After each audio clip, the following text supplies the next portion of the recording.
Baik, Assalamualaikum warahmatullahi wabarakatuh. So, cikgu akan teruskan dengan unsur kala yang ketiga. Okey, untuk unsur kala yang ketiga ni, okey, kamu lihat dalam jadual berkala, fokus kepada kala yang ketiga sahaja. Kalau kita tengok dalam kala ketiga, dia akan bermula dengan unsur natrium dan dia akan berakhir dengan unsur argon. Okey, kamu boleh abaikan logam-logam kumpulan peralihan daripada kumpulan ketiga hingga kumpulan ke-12.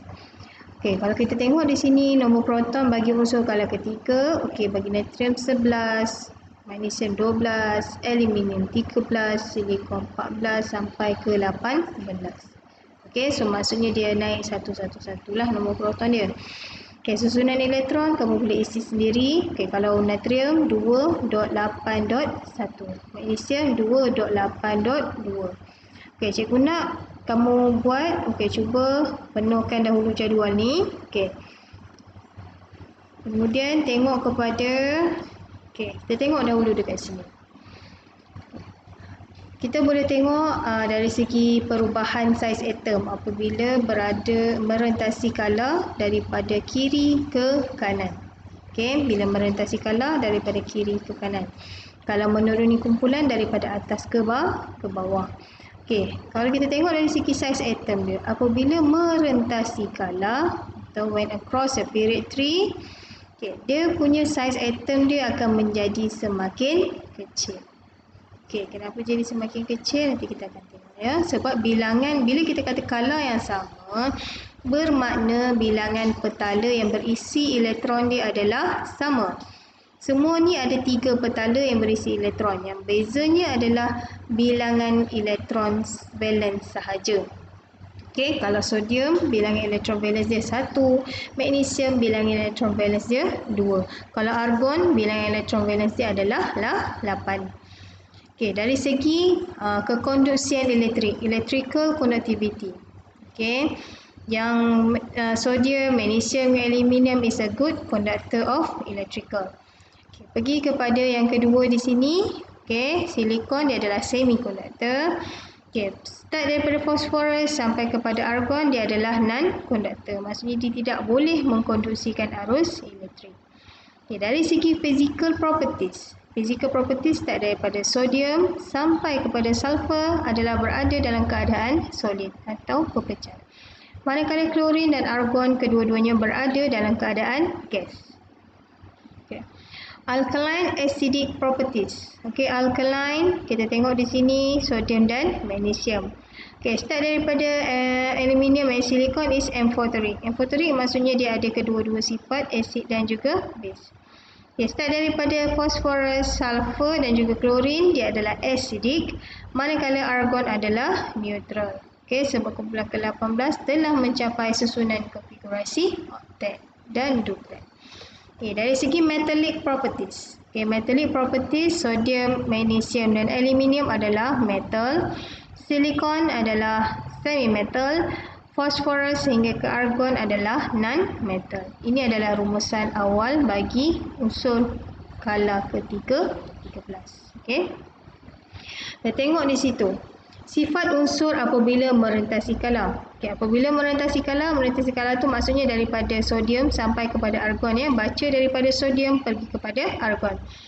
Okey, bilangan proton dia bertambah. Kalau kita tengok di sini bilangan proton dia daripada 11 pergi kepada 18. Maknanya setiap daripada unsur tu dia bertambah, bilangan proton dia bertambah 1. So bila bilangan proton dia bertambah, bilangan elektron valence dan bilangan charge positif dalam nukleus juga akan bertambah. Okey. Ya, daya tarikan di antara nukleus dengan elektron valence dia akan jadi semakin kuat. Okey. So bilangan petala dia masih lagi sama, yang berbezanya adalah bilangan proton dan bilangan elektron valence. Okay, so bila banyak dia punya elektron valence, maksudnya daya tarikan di antara nukleus dan elektron valence dia akan jadi semakin kuat. Okay, kamu boleh lukislah satu-satu daripada susunan elektron daripada natrium sampai kepada argon. Daripada situ kamu boleh nampak. Okay. Contoh di sini, bandingkan saiz atom klorin dan natrium. Okey, cuba kita tengok di sini. Natrium adalah berada dalam kumpulan 1. Okey, kumpulan 1, manakala klorin berada dalam kumpulan ke-17. So, agak jauh jugalah kedudukan natrium dan juga klorin. Okey, kita bandingkan saiz atom klorin dan natrium. Terangkan jawapan anda. Okey, saiz atom klorin lebih kecil daripada atom natrium. Sebab dia kata bandingkan saiz. So, saiz dia lebih kecil. Sebabnya bilangan proton atom klorin lebih banyak daripada atom natrium. Okey, ni kamu boleh lukislah susunan elektron dia. Tengok betul-betul adakah bilangan proton bagi klorin lebih banyak daripada bilangan atom natrium. So, bilangan elektron valence dan bilangan charge positif dalam nukleus atom klorin lebih tinggi. Okay, so bila bilangan elektron valence dan bilangan charge positif dia lebih tinggi, daya tarikan antara nukleus dengan elektron valence bagi atom klorin lebih kuat. Itu sebabnya kita tengok bahawa saiz bagi atom natrium lebih besar. Bagi atom klorin saiz dia lebih kecil. Okay, kita tengok kepada sifat-sifat unsur apabila merentasi kala. Okay, apabila merentasi kala, keelektronegatifan unsur bertambah. Keelektronegatifan ni bermaksud kecenderungan sesuatu atom tersebut untuk menerima elektron. Okay, kalau keelektropositifan, kecenderungan suatu atom itu untuk mendermakan elektron. Kalau negatif, maksudnya dia kena terima. Okay. Okay, kenapa? Sebab saiz atom dia saiz atom unsur semakin kecil. Okay, kita tengok tadi merentasi kala, saiz dia semakin lama makin kecil. So, bilangan charge positif dalam nukleus akan bertambah. Okay, bilangan charge positif dalam nukleus bertambah. Oleh itu, atom akan lebih mudah menerima elektron. Okay. Atom lebih mudah menerima elektron untuk mencapai susunan elektron oktet dan stabil. Okay, itu sebabnya kenapa apabila merentasi kala, keelektronegatifan dia bertambah.